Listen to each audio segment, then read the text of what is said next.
మొన్నాడు బౌలింగ్లో అయితే చెతగొట్టేయండి రా. ఎలా అందరూ వచ్చారా?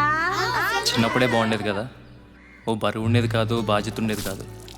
మాకు తెలిసిందల్లా ఒకటే, ఇడ్లీ మామ కొట్లో ఒకే ప్లేట్లో అందరం కలిసి ఇడ్లీలు తిన్నాం, పంపు సెట్ దగ్గర స్నానాలు చేయడం, క్రికెట్ ఆడుకోవడం, వినాయక చవితి ఊరేగింపులు, మా జాతరలో ఆటలు.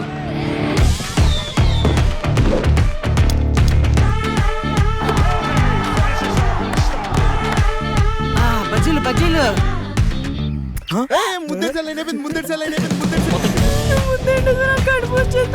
మీ సౌత్ సిటీ చూసారండి?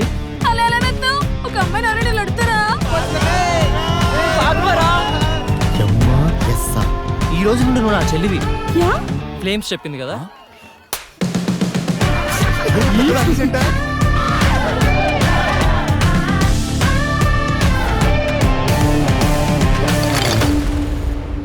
చిన్నప్పుడున్నంత సంతోషం 18 ఏళ్ళు దాటాక ఉండదు కదా.